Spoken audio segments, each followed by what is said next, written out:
bonjour à tous, bienvenue à vous dans votre émission Ensemble c'est mieux sur France 3 Bretagne, votre émission qui fait la part belle à la solidarité et au vivre ensemble, vous le savez désormais. Allez, on commence tout de suite par le sommaire du jour. Nous nous intéresserons d'abord à la VAE, autrement dit la validation des acquis de l'expérience. Mise en place au début des années 2000, elle reste finalement assez méconnue. L'occasion pour nous ce matin de tout vous expliquer.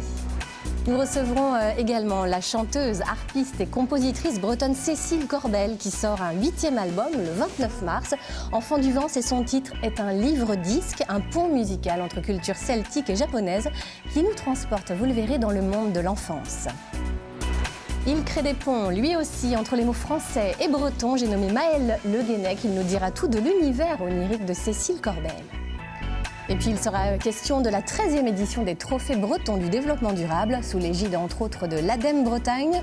Tout porteur de projets innovants répondant à un enjeu social, économique, environnemental et collaboratif peut se porter candidat jusqu'au 17 mars. Nous verrons comment d'anciens lauréats ont tracé leur sillon en œuvrant pour le bien commun.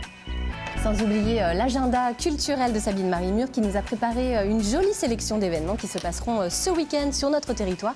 Et vous verrez, ce sera difficile de choisir, je peux vous le dire. Voilà pour le menu. Bienvenue à tous en cette matinée de jeudi. Bonjour ma chère Catherine. Bonjour Laurence. Bonjour à toutes sur le plateau. Bonjour. Que des filles, dites donc ce matin. Voilà, 100% féminin. Allez. On va parler de la VAE, voilà. Catherine. Alors la VAE, ce n'est pas le vélo à assistance électrique. Bah non, c'est bête, vous auriez dû me dire avant, parce que moi j'ai cherché, je ne savais pas. Vous m'avez dit VAE, bah, j'ai dû rechercher ce que ça voulait dire, parce que j'étais pas au courant. Alors le plus probable en effet c'était vélo à assistance électrique, voilà, mais c'était pas ça a priori. Je me suis dit c'est peut-être un thème animalier, une vache amoureuse d'un éléphant, pourquoi pas, un mélange presque poétique. Bah non, c'était pas ça non plus. Est-ce que c'était quelque chose du BTP, un vélocycliste admiratif de l'enrobé par exemple? Non, ça n'était pas ça non plus. Est-ce que c'était scientifique, la valeur ajoutée de l'énergie? Non, ça n'était pas ça non plus. Est-ce que c'était militaire, un volontaire autorisé à éternuer au rang 9? Non, ce n'était pas ça non plus. Est-ce que c'était de l'orthographe, une virgule apostrophée par l'esperluette? Non, ce n'était pas ça non plus. Est-ce que c'était optique, une vision astigmate éblouie? Non, voilà, vous me le confirmez, je vais cocher ça non plus. Est-ce que c'était un peu de développement personnel, un vaccin contre l'acharnement à échouer? Non plus. Bon, je vais faire ça. Est-ce que c'était mythologique, le veau ailé à écailles? Non, faites pas ça non plus. J'aurais bien aimé, mais non. Non. Ça serait plus assez Cécile, parce que c'est assez onirique. Le veau ailé à écailles. Je l'ai rencontré encore. Non, pas encore. Oui, mais c'est pas aujourd'hui non plus que vous allez le rencontrer. Il y a Thierry Chouf, j'ai dû demander de l'aide. Il y a Thierry Chouf qui a dit est-ce que c'est pas varicelle, amygdale, épisiotomie, le trio des 3 terreurs de toute maman? Non, c'est pas ça non plus. Est-ce que c'était, par exemple, et ça, Maël Le Guenec ne me contredira pas, la vraie attente, c'est l'emoji Gwenadu qui est une vraie attente en termes d'émoji, qu'on aura peut-être un jour. Il confirme. Est-ce que c'est la crainte de toute personne de la télé? C'est un arrêt violent d'émission, par exemple? Non, ce n'est pas ça non plus. Alors, est-ce que c'est tout ce dont l'humanité a besoin, c'est-à-dire une vague d'amour et d'espoir face à ce vaste attentat écologique que nous vivons? Non, ce n'est pas ça non plus. Donc, je vais continuer mes recherches, ma foi. Maintenant, vous m'avez dit, c'est la validation des acquis de l'expérience. La vague d'amour et d'espoir, j'aime bien quand même. Allez, on s'écarte quand même, la vague d'amour et d'espoir. On va tout de suite voir ce que c'est justement cette fameuse VAE. Tout de suite, en images, ça montre qu'elle reste assez méconnue quand même. Allez, justement, les explications tout de suite en images. Une VAE est proposée en salle 212. Rassurez-vous, vous avez une bonne audition. La VAE veut dire validation des acquis de l'expérience, c'est-à-dire un diplôme ou une certification pour évoluer professionnellement. Autrement dit, si vous voulez obtenir une promotion ou carrément changer de job, sans pour autant retourner sur les bancs de la fac, la VAE est faite pour vous. Peu importe votre âge, votre nationalité, votre statut ou votre niveau de formation. Tout le monde, ou presque, peut en faire la demande. La seule condition requise, justifier d'au moins 1 an d'expérience en rapport direct avec le poste visé, que vous ayez été bénévole, salarié ou stagiaire. En France, près de 7000 candidats ont passé une VAE en 2017 et 79% des candidats ont obtenu leur diplôme. Pas mal, non? Maintenant, première étape, il faut être recevable. Alors foncez dans un centre de conseil spécialisé pour déposer votre paperasse. Votre profil est accepté? Super! Maintenant, il faut monter un dossier. Décrivez vos expériences, vos acquis et surtout votre évolution. Et oui, passer de stagiaire à responsable des ressources humaines, ça se justifie. Et enfin, c'est l'épreuve tant redoutée. Le grand oral avec le jury. Vous stressez déjà? Dites-vous que les membres du jury font pipi comme vous. Généralement, ça détend. Une fois cette dernière étape passée, vous pourrez avoir votre certification en poche. Félicitations! C'est vrai que c'est un bon truc, ça, d'imaginer quelqu'un qui nous impressionne aux toilettes. Oui. On dit ça, hein, mais c'est vrai. non J'espère juste qu'on ne l'imagine pas faire pipi pendant le grand oral. À ce moment-là, c'est un peu plus gênant. Ça peut Mais être c'est compliqué. une bonne technique. Allez, vous l'avez compris, on va parler de la VAE ce matin. Et pour cela, nous recevons Tiffaine Gigolet-Tenet. Vous êtes chargée de mission VAE au Greffe Bretagne. Et puis, on aura le témoignage, votre témoignage de Catel Vallée. Bonjour à vous également. Bonjour. Avec vous deux, on va tout expliquer, tout dire sur cette fameuse VAE qui reste quand même étonnamment méconnue. Pourquoi ? Alors c'est vrai que la VAE, c'est quand même 2002, donc on est à peu près C'est ça, 17 ans après. Ça fait 17 ans que ça existe. Pourquoi 17 ans que ça existe et ça reste encore méconnu. Alors en même temps, est-ce que je dis, laissons-lui le temps de vivre un petit peu. La formation professionnelle, ce sont les années 70. Tous les salariés, tous les demandeurs d'emploi ne partent pas encore en formation. Non. Donc, mais c'est vrai que en même temps, lorsqu'on a goûté à la VAE, souvent on en redemande. Mais je dirais pas spécialement pour soi, mais parfois pour son entourage. Donc peut-être qu'on ne communique pas encore assez. Eh bien, écoutez, vous êtes là pour ça ce matin, Voilà, ça tout tombe à bien. fait. Je vous remercie. Quand on parle de validation des acquis de l'expérience, de quelles expériences s'agit-il ? Est-ce qu'il peut s'agir de tout un tas de Oui, alors c'est vrai formes que bien d'expérience, évidemment, on pense à l'expérience salariée, hein, c'est de l'expérience professionnelle stricto sensu, mais bien évidemment, toutes les expériences annexes, qu'elles soient bénévoles, syndicales, associatives, ont une valeur qui peut être certaine par rapport à une demande de certification. Donc ça peut être très très large. Voilà, et c'est souvent en lien quand même avec un projet. Hein. Tout à fait. Bon. C'est vrai que la VAE, on regarde dans le rétro. On se dit, on a une expérience, à un instant T, on fait le point sur cette expérience, mais c'est vrai que c'est en fonction d'un projet. Tout un chacun a des projets, et le projet, ça peut être juste obtenir un diplôme. C'est un projet. Voilà. Mais, Donc ça s'adresse à tout le monde, ça s'adresse à tout le monde. y compris aux c'est- retraités, Complètement. qui font valider Parfois une carrière, ouais.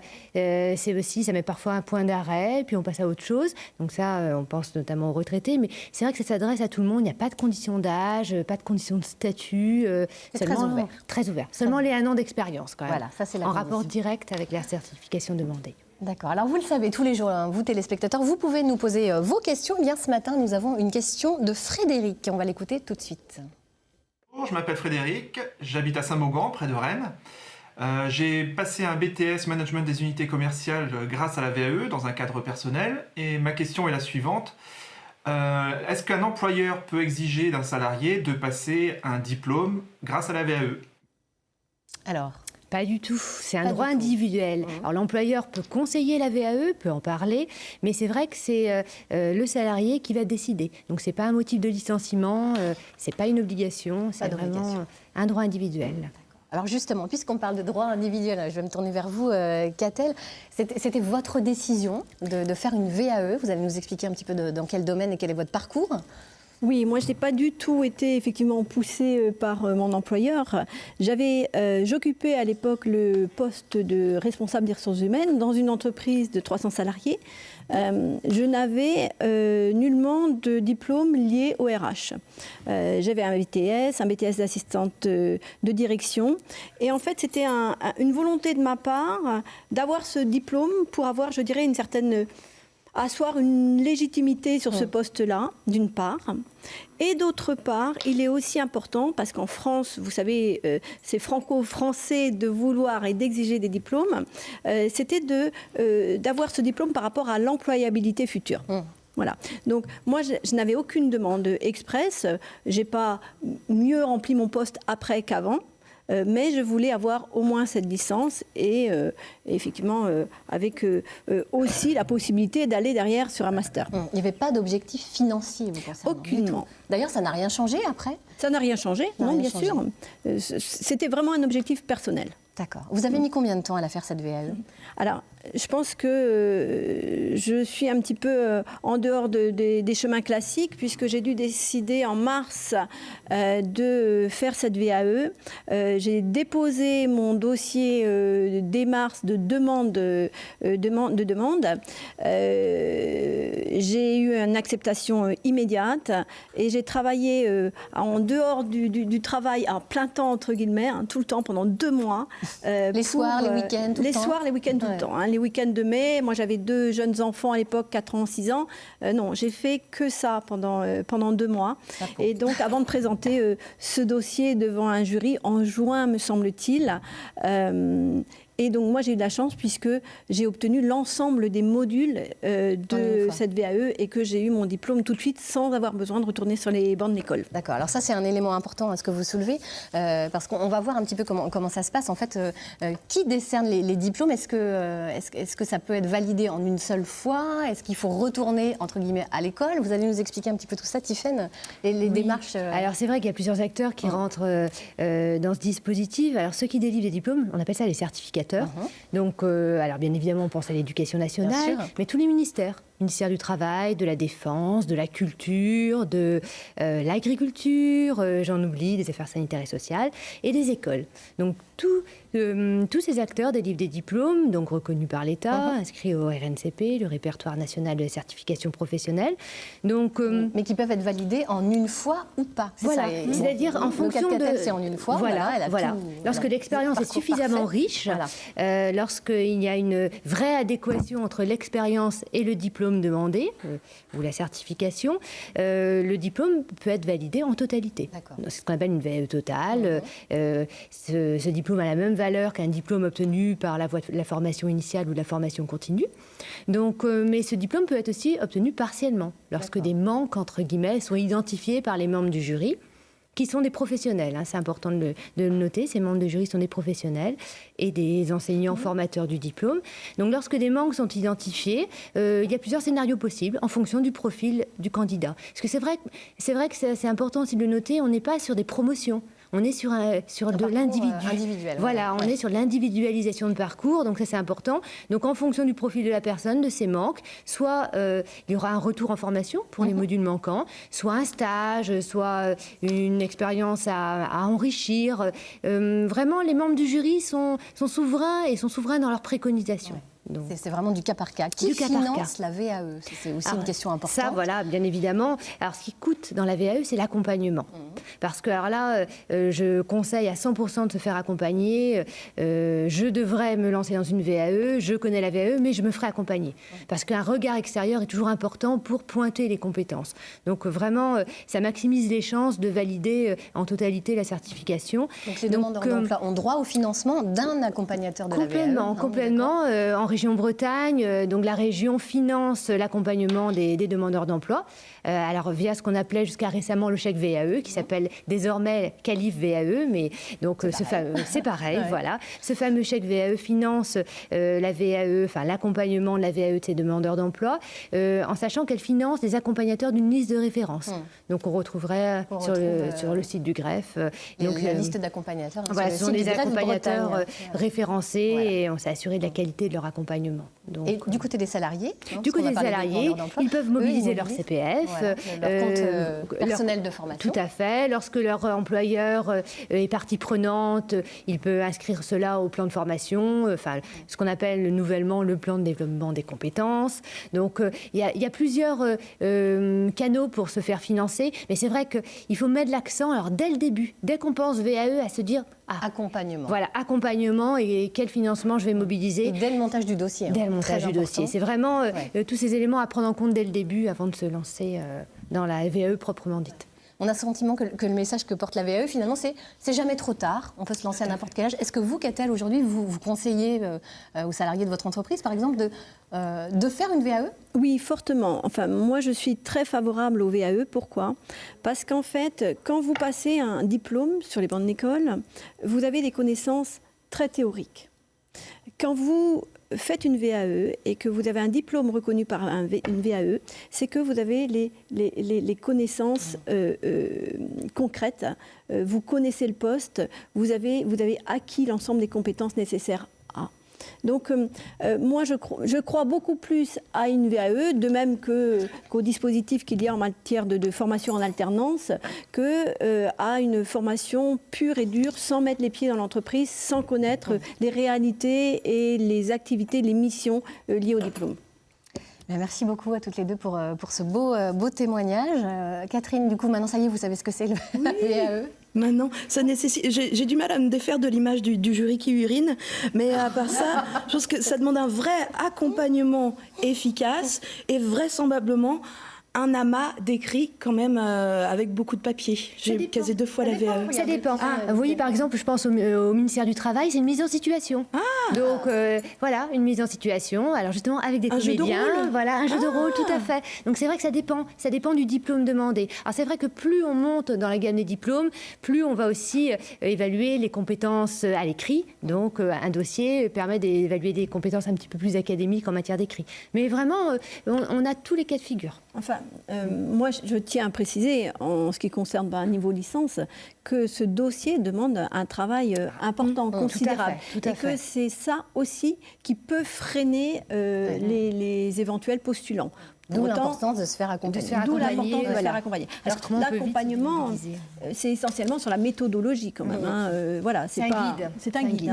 Voilà. On n'écrit pas à la place d'eux. Est-ce qu'on a un congé pour le préparer ou en parallèle le salarié On peut bénéficier du congé VAE. Alors c'est vrai que, alors c'est pas toujours évident d'en décrocher un, mais c'est vrai que la loi l'inscrit. Après, on sait que la rédaction du dossier se fait souvent, comme disait Catel, le soir, sur les week-ends, des RTT. Non, c'est vrai que c'est un vrai investissement. Il faut du courage. Alors, voilà, et du courage, oui, tout à fait. Oui. Quand je l'ai passé, moi, le congé durait une dizaine d'heures. Donc c'est 24 heures. Voilà, c'est 24. 24 heures. Bon, 24 heures. Donc c'est pas ça de toute façon sur la somme qui va représenter énormément. C'est un petit plus. Voilà.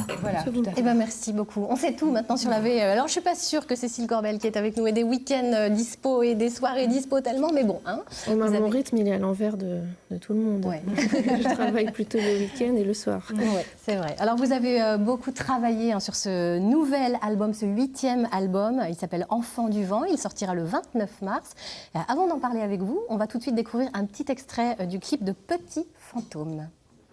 Prends-moi dans tes bras, reste en moi jusqu'à l'aube, jusqu'à l'aube. Je t'en prie, serre-toi contre moi, j'ai plus jamais peur des fantômes, des fantômes.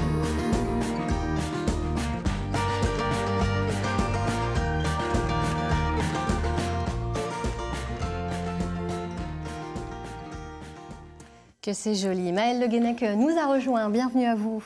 Bonjour.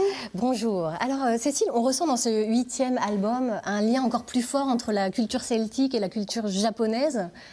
C'était vraiment votre volonté. C'est voulu, oui, parce que c'est un peu mon ADN, ces deux cultures-là. La Bretagne, parce que j'y suis née, j'ai grandi, elle m'inspire de façon renouvelée sans cesse. Et puis le Japon, parce que j'ai un lien tellement fort avec ce pays depuis maintenant presque une dizaine d'années. Donc je crois que c'est le disque qui est le plus intime et le plus fidèle à ce que je suis. Donc il fallait qu'il suive mon chemin, donc nécessairement qu'il passe de la Bretagne et qu'il aille naviguer jusqu'au Japon. Forcément. Les Japonais s'en foutent de vous, comme nous d'ailleurs. Mais comment est arrivée cette collaboration justement avec les studios Ghibli, qui sont les rois du film d'animation, aussi bien sûr Arrietty, Totoro. Enfin, comment c'est arrivé cette histoire ?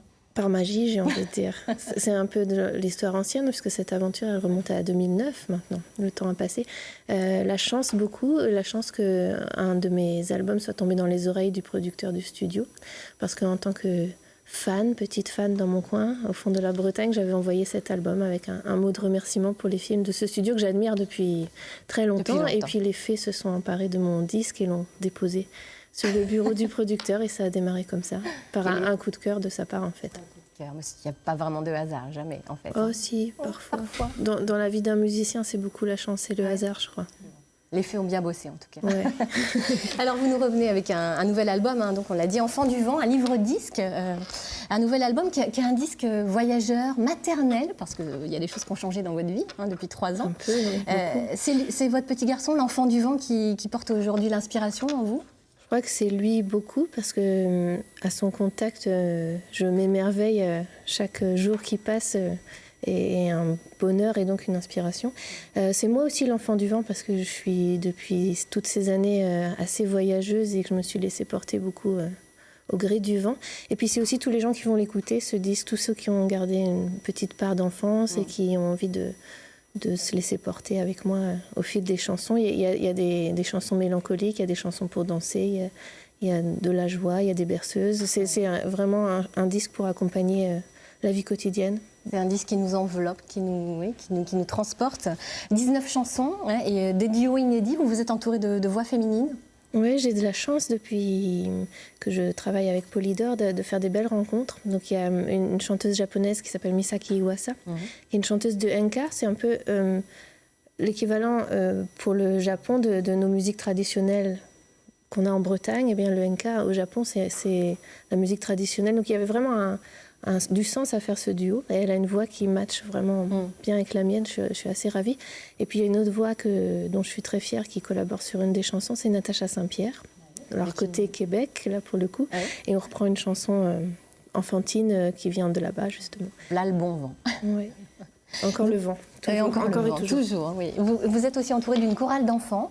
Ah, ça, c'était très important, ouais. Un disque qui s'adresse à la famille et aux enfants. J'avais vraiment envie d'avoir ces timbres de voix et travailler avec une chorale, ça a été une expérience géniale. Donc c'est un album cosmopolite, on va dire, pour les enfants, les parents et les rêveurs, quoi, les grands rêveurs. Les petits, les grands enfants. Tous ceux qui ont gardé une petite étincelle d'enfance, une petite part de rêve en eux. Tout le monde, quoi. Tout le monde. C'est un album qui va trouver son prolongement dans les concerts. Vous entamez une tournée, vous allez retourner au Japon. Ça fait 3 ans que vous n'y êtes pas allé. Bah oui, à cause d'un petit bonhomme qui est né, j'ai un peu moins voyagé. Là j'appréhende un peu de le laisser, mais maman va partir sur la route très loin. Ouais. Mais je suis ravie de renouer avec le Japon. Il y a plusieurs concerts dans des très belles salles. Je suis ravie. Alors vous serez en concert en Bretagne, à Plouzané, dans le Finistère, le 30 mars prochain. Et puis chez nos voisins de Loire-Atlantique, Orvaux, le 28 avril. Donc Orvaux, près de Nantes. C'est en Bretagne, quoi. Là, je ne peux pas dire le contraire, n'est-ce pas, Maëlle ? Dans une belle salle. Dans une belle salle, effectivement. Mais merci beaucoup, Cécile, d'être venue nous présenter L'Enfant du Vent. C'est un magnifique, magnifique album. 19 chansons à savourer. On va tout de suite... j'ai envie de vous demander, Catherine, vous êtes un peu une enfant du vent, vous aussi ? Oui, je connaissais Enfant du soleil, ça n'a rien à voir. Ça, c'est les cités d'or. Oui, mais quand on vous voit, on vous entend, et quand on pense au Japon, il y a une telle délicatesse, une telle spiritualité aussi dans le Japon, dans plein d'actes, dans plein de gestes aussi. Et quelque part, j'ai envie de me dire, il n'y a pas de hasard, il n'y a que des rendez-vous. Comme disait le poète. Je ne saurais pas attribuer cette citation, mais il faut essayer de ne pas les manquer. C'est le seul talent que j'ai eu, peut-être, dans la vie. C'en est un. Elle est modeste, vous avez remarqué. Maëlle nous a rejoint et Maëlle, vous vous êtes intéressée aux mots qui définissent l'univers de Cécile Corbel. Oui, parce que la VAE en breton, c'était pas inintéressant, mais... la vague d'amour et d'espoir, c'est pas mal. Voilà, j'aurais pu, avec le talent de Catherine, trouver plein de mots pour faire VAE en breton, on aurait pu s'amuser longtemps. Ouais. Non, j'ai voulu m'intéresser un peu à l'univers de Cécile Corbel. Alors évidemment, je me suis rendu compte qu'on n'avait jamais parlé de la matière de Bretagne. C'est quand même dommage, parce que c'est vachement sympa, et donc du coup c'est l'occasion. Alors il y a quand même des mots intéressants en breton pour parler du fantastique, de l'onirique, du féerique. Le mot fantastique, déjà en breton, se dit burzudus.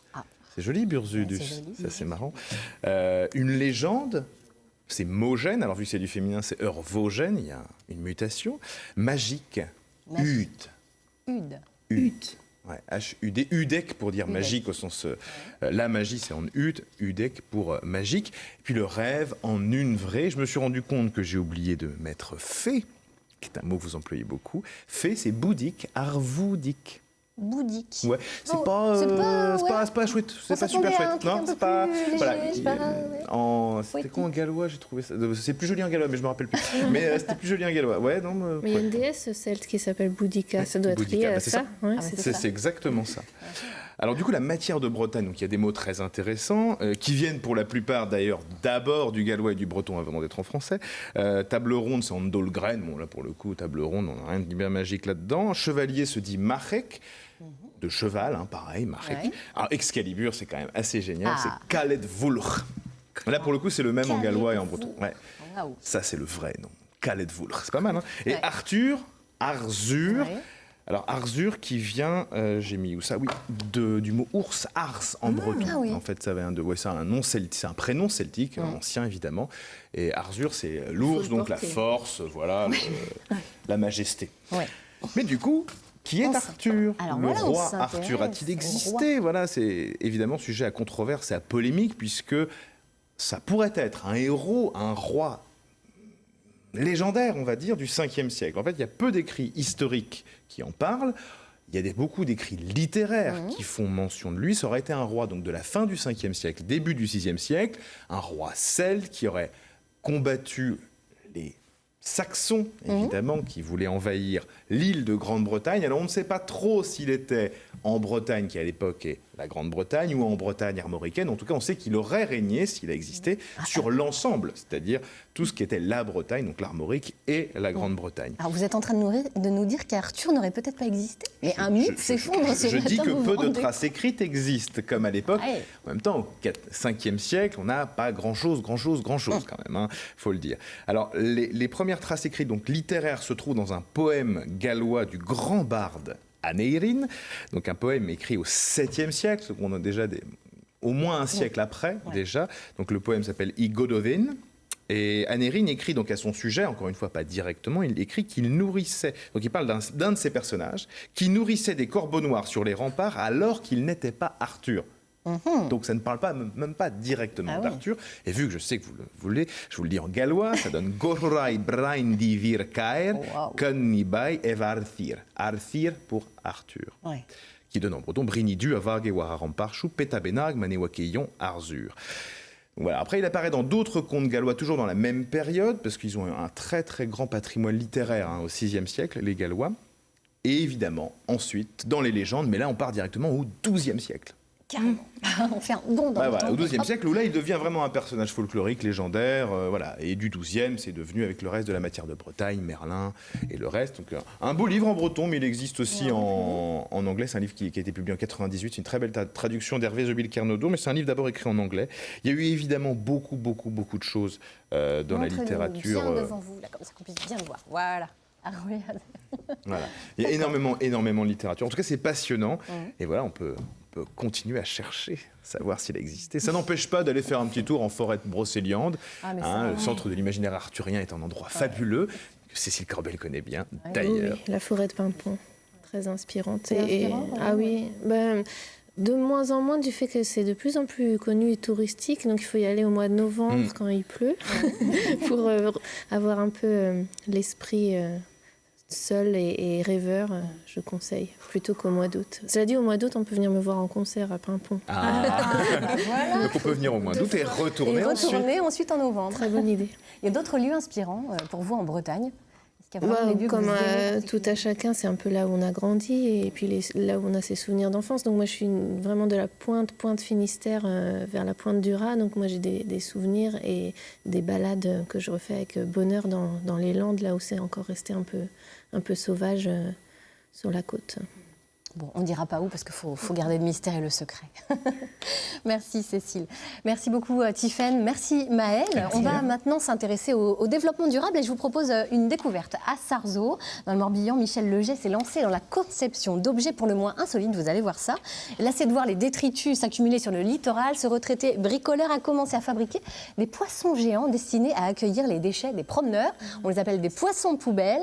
Ils sont en fer et ils peuvent sensibiliser les promeneurs et les baigneurs au respect de l'environnement. C'est un reportage signé Stéphanie Zad et Philippe Bauger. Quelques branches de fer à béton, un peu de grillage à poules, quelques points de soudure pour faire tenir le tout. Ce n'est pas Jojo le Mérou, mais le poisson poubelle de Michel va en séduire plus d'un. L'inventeur de cette corbeille marine espère bien participer à l'apprentissage du respect de la mer. Je me mets à la place d'un enfant qui va arriver sur la plage, qui va voir ce poisson et qui va dire « Ah bah tiens, papa, regarde, il y a un poisson, c'est une poubelle, bah vas-y, mets tes déchets là. » Et puis je pense que c'est aux parents à éduquer les enfants, mais c'est peut-être même l'inverse d'ailleurs. Et je crois qu'un enfant va être assez touché par ce genre d'objet. Sa place est au bord de l'eau et dès son apparition, les curieux s'attroupent, on discute, on parle écologie, océan de plastique, préservation de la planète et esthétique. C'est votre premier que vous faites là? Oui, j'ai fait une première maquette et celui-là c'est le deuxième, il est un peu plus rond pour lui donner une plus belle forme. Après avoir construit un premier prototype, Michel a légèrement modifié la deuxième version et l'a présenté à la mairie de Sarzeau qui a décidé de lui faire une petite place au soleil. La commune de Sarzeau a dit c'est une excellente initiative, on veut la mettre en place, mais on a choisi de commencer par la semaine du golf pour sensibiliser tout le monde parce qu'il y a beaucoup de monde à la semaine du golf. Et puis après, on sera plutôt sur les plages de l'océan. Et le rêve de Michel, c'est que son exemple soit suivi et que ce poisson-là fasse des petits. Ce poisson, il faut l'avouer, c'est quand même pour faire un geste écologique et pour inciter surtout les enfants à mettre leurs ordures là-dedans plutôt que d'aller polluer cette magnifique plage. C'est la petite pierre à l'édifice. Moi, je pense que s'il y avait des milliers de poissons comme ça sur les plages, elles s'en porteraient mieux, quoi. Et pour ce faire, Michel a décidé de léguer son initiative à la postérité. Alors, avis aux bricoleurs, les plans du poisson sont disponibles gratuitement sur la page Facebook de Michel. Et voilà des poissons poubelles étonnants. Sabine Marie-Murgue et Claire Scio nous ont rejoints sur ce plateau. Bienvenue à toutes les deux. Vous connaissiez ces poissons poubelles ? Eh ben non, c'est une surprise. Non plus, mais c'est une très bonne idée. C'est une bonne idée, franchement. Ouais, ça circule pas mal sur les réseaux sociaux, donc ça va faire des émules, j'espère. Il vaut mieux que ce soit eux qui mangent le poisson plutôt que les vrais. Qui mangent le plastique plutôt que les vrais. Et nous, comme ça, on mange le poisson. Je confirme. Allez, nous allons continuer à parler justement de développement durable avec vous, Claire Scio. Vous êtes coordinatrice des trophées bretons du développement durable, organisés entre autres par l'ADEME. C'est la 13e édition. Comment ça a démarré, cette histoire de trophées ? Pourquoi des trophées ? Alors, pourquoi des trophées ? L'idée, c'est de mettre en avant des projets exemplaires pour donner envie à d'autres de faire les mêmes projets ou des projets qui y ressemblent en tout cas, et pour aller toujours dans le sens de la planète, de la protection de la planète et vers notre objectif de la transition énergétique et écologique. Alors chaque année, vous recevez énormément de projets. Alors chaque année, on reçoit pas mal de projets, à peu près 120 projets à étudier. Donc on a 4 catégories, parce que tous les projets ne sont pas comparables, parce qu'on a fait des catégories pour ça. Donc on a les associations, on a les collectivités territoriales et plus largement les établissements publics, on a les entreprises et on a les établissements d'enseignement, donc avec les scolaires. Donc l'idée, c'est bien ça, c'est chaque année de repérer de nouveaux projets, de les mettre en valeur et puis de les remettre lors d'une cérémonie qui a lieu au printemps, là ce sera probablement autour du mois de juin, devant des personnalités de la Bretagne, des élus, des entreprises, des professionnels. Ce sont des moments très émouvants. Très fort, forcément. Et je tenais à préciser aussi que ces trophées sont réalisés par des classes d'art de Bretagne. Donc là, cette année, c'est le CAP tailleur de pierre, le lycée professionnel à Quintin.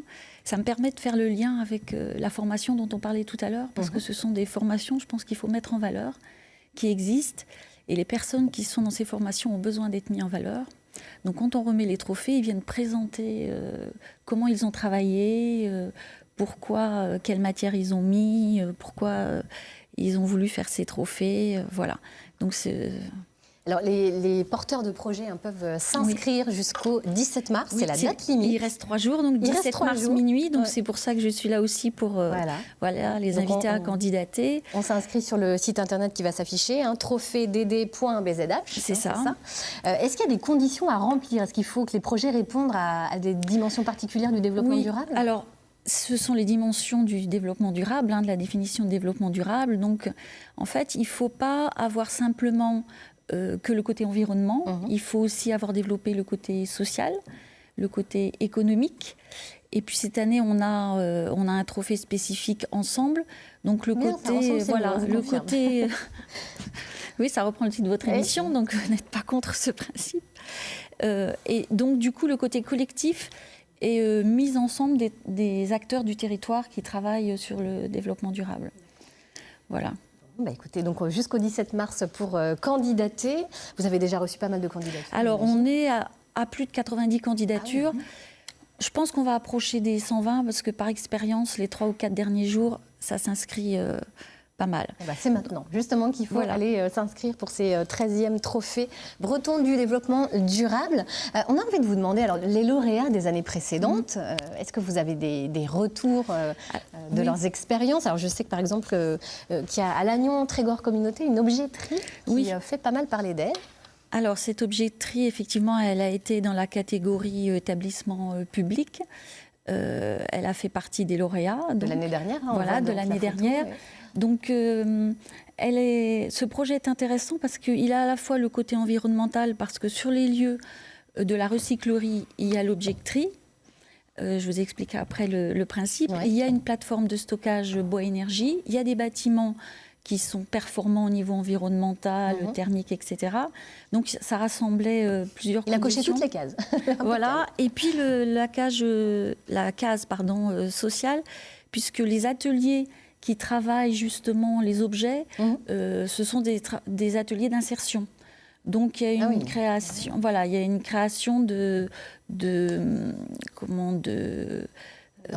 d'emplois liés à ça, et tout du moins de gens qui restent là un certain temps et qui ensuite vont repartir vers l'emploi. C'est une démarche pérenne aussi, ça c'est important dans vos critères. C'est une démarche pérenne, et puis l'idée c'est bien de déchets, de les transformer pour avoir une nouvelle vie aux déchets, une nouvelle utilisation au lieu de toujours acheter. Donc c'est une démarche de consommation durable et qui va dans la démarche d'économie circulaire. Là, on voit les lauréats, l'ensemble des lauréats de l'année dernière. Voilà, alors, il y a eu l'an dernier justement également un coup de cœur du jury pour un hôtel dans le Finistère qui s'appelle Ara Hotel. Oui, alors Ara Hotel, c'est une jolie expérience aussi. Ils travaillent à 80% avec des travailleurs handicapés. Donc, et ça permet aussi de montrer aux personnes handicapées qu'on peut avoir un métier dans l'hôtellerie. Donc, c'est l'idée de Ara Hotel. Ils sont aussi exemplaires sur le bâtiment. Ils sont exemplaires sur les ressources utilisées, sur les économies d'énergie, sur la gestion de leurs déchets. Donc voilà, ils rassemblent tous les critères également du développement durable, et ils vont se développer prochainement sur Rennes également. Voilà, ils ont obtenu l'écolabel européen. Enfin voilà, donc ils avancent, ils continuent d'avancer. L'idée de ces trophées, c'est bien de mettre en avant une nouvelle notoriété, de les faire connaître, et ça leur permet ensuite de développer d'autres projets, de rencontrer des professionnels, d'avoir des partenaires, de nouveaux partenaires. Voilà. Et c'est que du positif, forcément. Voilà.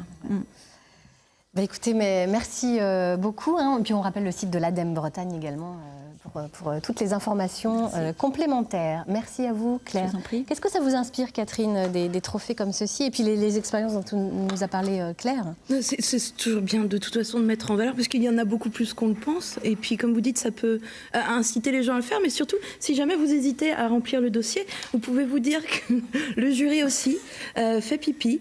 Donc, ça va me rester. Pardon, c'est une image. Donc n'hésitez pas, eux aussi sont des êtres humains.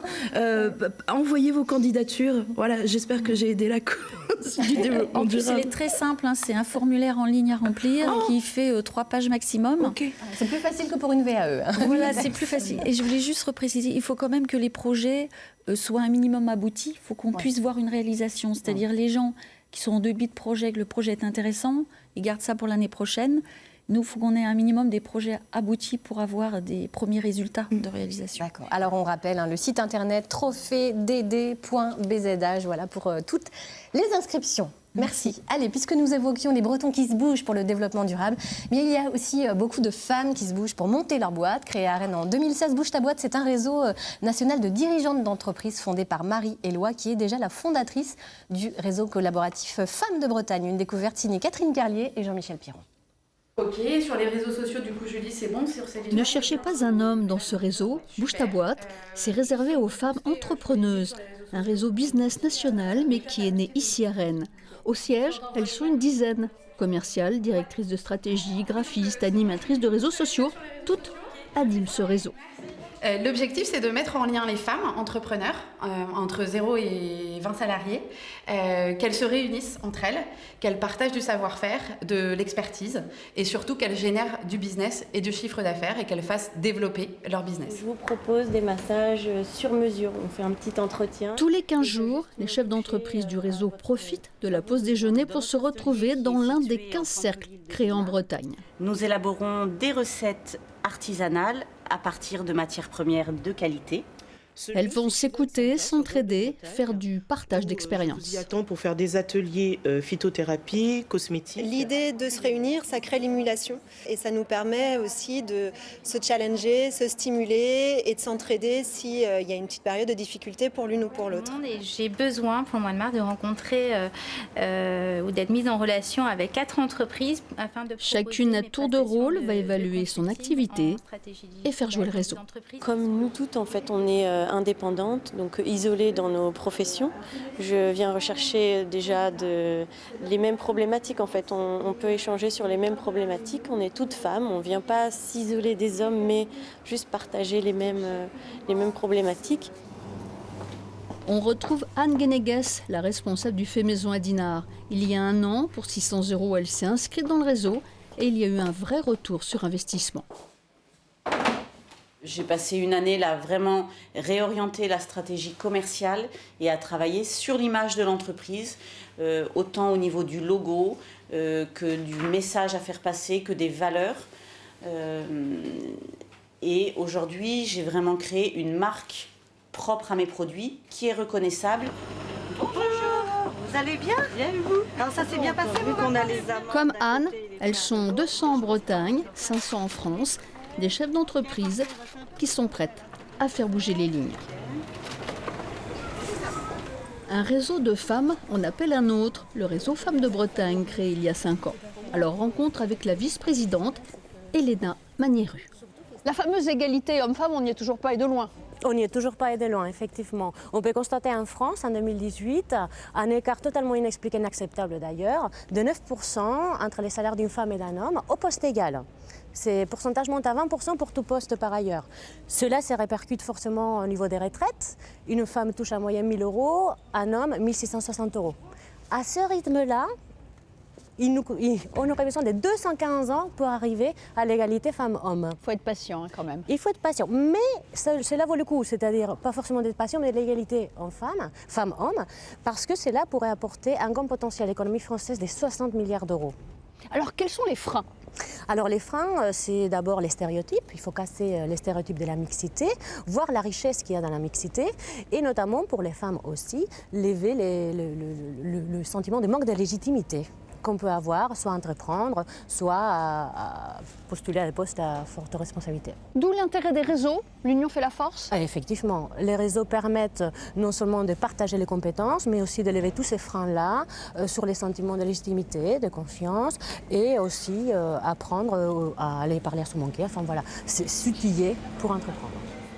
L'objectif est bien de briser ce fameux plafond de verre auquel se heurtent les femmes dans l'avancée de leur carrière ou dans l'accession à de hautes responsabilités, un plafond en verre sécurite.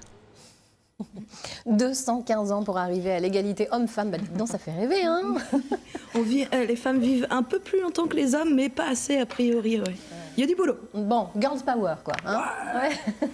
Cécile Corbel, est-ce que vous avez déjà eu envie de monter votre boîte ? En fait, vous êtes une petite entreprise, à vous toute seule. Mais oui, en fait, j'ai une SARL depuis quasiment que j'ai sorti mon premier disque, donc ça commence à faire un petit bout de temps. Donc je suis ma petite entreprise. J'espère ne pas connaître la crise, mais dès le début, en fait, c'était évident pour moi qu'il fallait avoir une structure et puis la gérer pour avoir aussi ma liberté artistique. Donc je crois que j'ai fait ce choix-là à cause de ça. Vous ressentez des difficultés à être une femme dans votre milieu ? Non, parce que dans les milieux artistiques, c'est quand même assez paritaire. Après, j'ai une petite fierté à employer des garçons. Je suis assez contente quand je leur fais leur bulletin de paye. Ah, c'est la classe, ça, hein. C'est la classe. Merci beaucoup. Allez, on va se pencher maintenant sur l'agenda culturel de notre week-end avec tout un tas de sélections avec vous, Sabine. Alors, il y a de nombreux temps forts ces prochains jours dans les 4 départements bretons. Allez, on commence au hasard par l'Ille-et-Vilaine. Allez, un rendez-vous dont l'esprit rejoint celui de notre émission. Voilà, exactement. S'il s'agit du festival Amar Solidaire qui se déroule à Redon, donc du 20 au 23 mars. Et partage, c'est le maître mot de ce festival familial d'éducation populaire.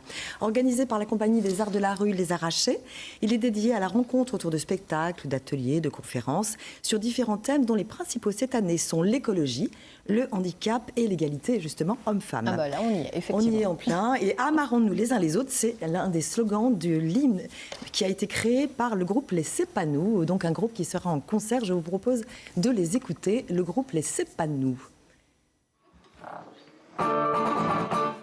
Je n'ai pas peur du tout, je l'aime autant que mon toutou. Pour moi, ce n'est qu'un gros toutou, je lui fais des poutous partout. Quand tu l'as croisé dans la forêt, tu lui as dit sans tarder où habiter, mais t'étais trop pressé de le retrouver pour prendre un goûter ou bien pour discuter. Le loup, le loup. La chanson pour enfants dans un autre style, quel vôtre. Et alors, on va maintenant passer aux Côtes d'Armor avec un autre festival qui fait bouger les lignes dans le pays de Guingamp. Oui, alors c'est le coup d'envoi samedi du festival Passage, un événement d'abord dédié aux adolescents. Cette belle affiche d'ailleurs a été réalisée par les lycéens dans le cadre d'un atelier photographique avec l'artiste Paul Rousteau et le Centre d'art Gunzegal qui participe à ce festival. Ça se passe à Guingamp, mais aussi à Callac, à Paimpol, à Belle-Île-en-Terre. Et jusqu'au 6 avril, plus de 20 rendez-vous vous sont proposés. Concerts, spectacles en salle de classe et au théâtre, ateliers de pratique artistique, hip-hop, swing. Et parmi les créations théâtrales aussi à ne pas manquer, la pièce Désobéir de la compagnie bretonne Les Cambrioleurs. Et puis un très beau film également à voir au festival ce samedi. Oui, c'est la projection du film Les Drapeaux de papier à voir en présence du réalisateur Nathan Ambrosioni qui n'a que 19 ans et qui signe son deuxième long métrage. Deuxième, ah ouais. Ouais, c'est l'histoire d'une tentative de réinsertion, celle d'un homme qui sort de prison, qui trouve refuge chez sa sœur qu'il n'a pas vue depuis 12 ans. C'est une chronique familiale poignante. Ce film a reçu d'ailleurs 2 prix du public au Festival d'Angers et de l'Arche-sur-Yon. Je vous propose de regarder la bande-annonce.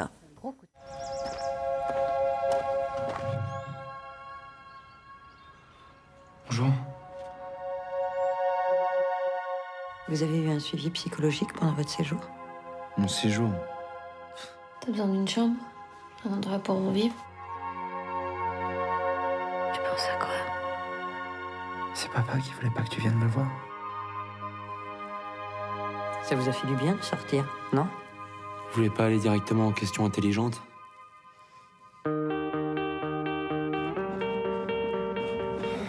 Bonjour.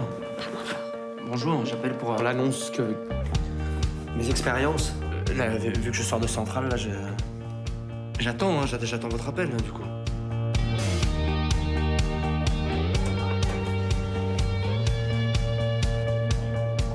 Je vous présente Vincent, c'est un ami. Je vous présente Vincent, il vient de sortir de prison. Tu crois que c'est facile à dire? Mon frère, c'est un bon début, ça, non? Je vous présente mon frère, Charlie, ça sonne, ça. Vous aviez des troubles du comportement? Malade, en fait. Moi,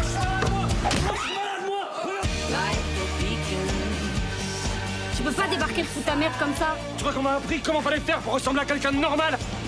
C'est moi le grand frère, Charlie. Tu souris. Souris.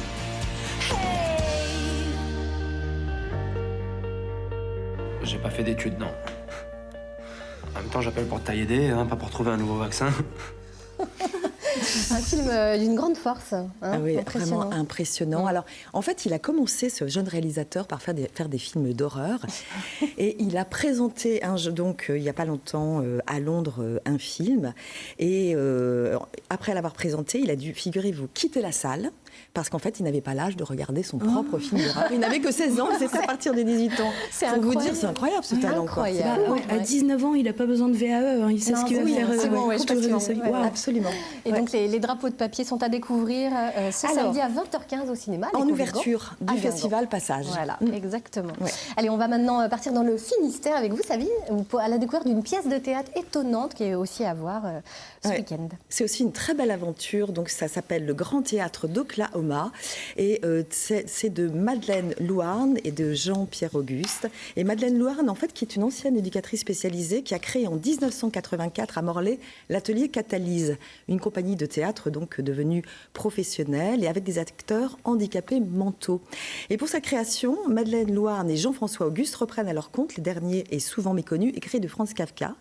Et les comédiens donc interprètent des acteurs qui font partie d'une troupe de théâtre, une mise en abîme assez déroutante. Je vous propose de voir un extrait du Grand Théâtre d'Oklahoma. J'ai envie d'y croire. Ce serait miraculeux si c'était vrai. Avez-vous remarqué que nulle part sur cette affiche, on ne parle de salaire? Oui, mais c'est écrit. Chacun est le bienvenu. Ce n'est pas le combat en tant que tel qui me réjouit. Je me réjouis uniquement parce que c'est la seule chose à faire. Et peut-être périrais-je, non pas au combat, mais à cause de cette joie. Allez, un spectacle à découvrir au Quartz de Brest les 20 et 21 mars. On termine avec le Morbihan où on se joue aussi des frontières habituelles avec un grand festival. Oui, les festivals Les Émancipés avec à Vannes et à Redon du 18 au 24 mars. Un festival qui rassemble des artistes aux projets inédits, rencontre de toutes les disciplines. Et parmi les 10 créations, eh bien, je vous propose Éloquence à l'Assemblée, écrit et mise en scène par Pierre Grillet et Jérémy Lippmann avec Joe Star. Je vous propose de regarder cet extrait. Méditez ceci. Sur cette terre d'égalité et de liberté, tous les hommes respirent le même air et le même droit. Voyez, examinez, réfléchissez.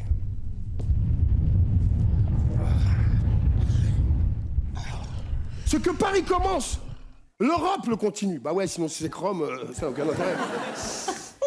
Voilà, des phrases de Simone Veil, ouais. de tous ces grands hommes et femmes et qui ont toujours autant de force. Étonnant spectacle. Éloquence à l'Assemblée. Rendez-vous le 24 mars au Palais des Arts de Vannes. Et puis également, il sera au Festival Mythos à Rennes. À Mythos, et voilà. Oui, exactement. Merci beaucoup Sabine. C'est déjà la fin de cette émission. Merci Cécile. Merci Catherine beaucoup. Et merci Claire. En vue d'une prochaine émission, je lance tout de suite un appel à témoins. Nous attendons vos réactions sur le tri des déchets. Le faites-vous régulièrement? Quelles sont les difficultés éventuelles que vous rencontrez? Et si vous ne le faites pas, pourquoi? On attend vos réactions sur la page Facebook Ensemble c'est mieux. Sinon, vous nous écrivez un petit mail à l'adresse bretagne@ensemblec'estmieux.fr ou bien encore, vous nous appelez au 02 99 01 74 13. Et pour le mail, c'était ecm.bretagne. Allez, on remercie à tous d'avoir suivi cette émission. On se retrouve demain pour une émission sur la lombalgie, entre autres avec le réalisateur Benoît Jacot qui sort le 20 mars prochain un film sur le dernier amour de Casanova, incarné par Vincent Lindon. Très belle journée à tous. Tout de suite, c'est votre journal régional, Kenavo.